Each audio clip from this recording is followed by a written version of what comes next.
David Parker. Thank you, Mr. Speaker. My question is to the Minister of Finance.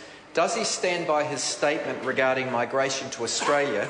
What's the point of standing in the airport crying about it?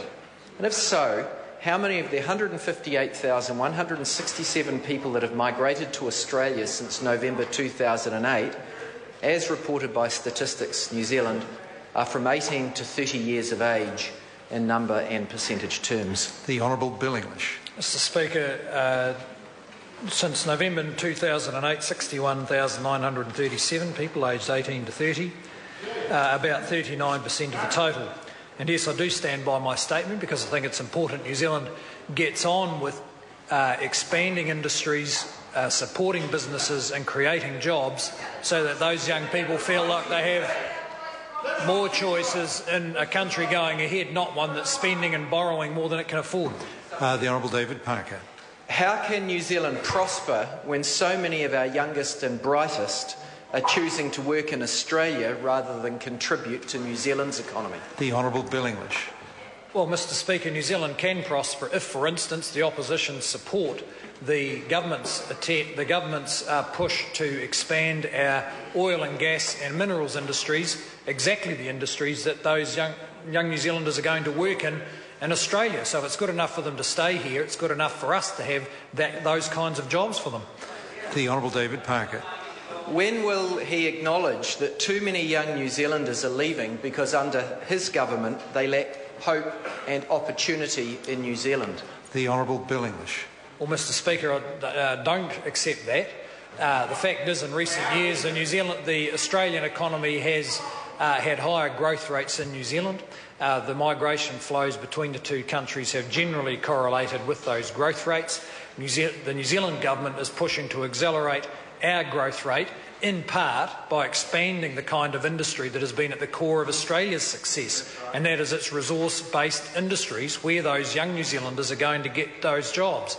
Why can't we have them in those jobs here? Why not? Dr Megan Woods. Thank you.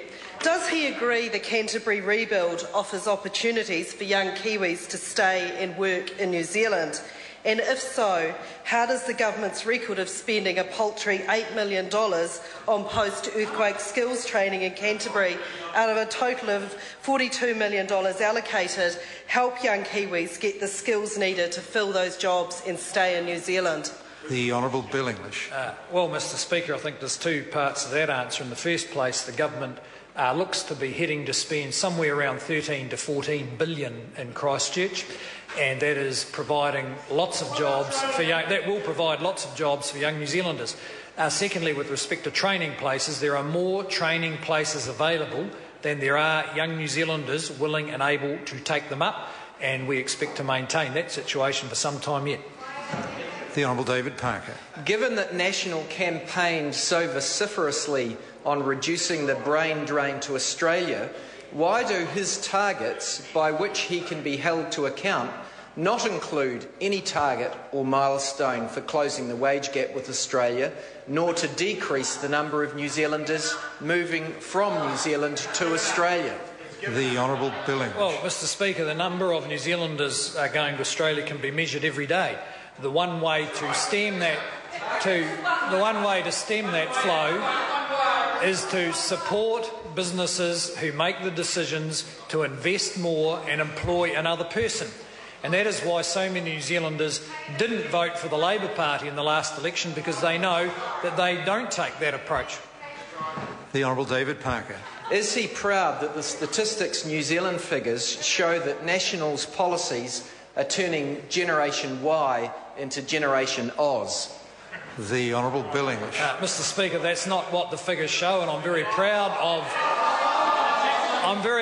that National's policies are turning around and repairing the damage done by the last government to this economy and building a brighter future for thousands of young New Zealanders.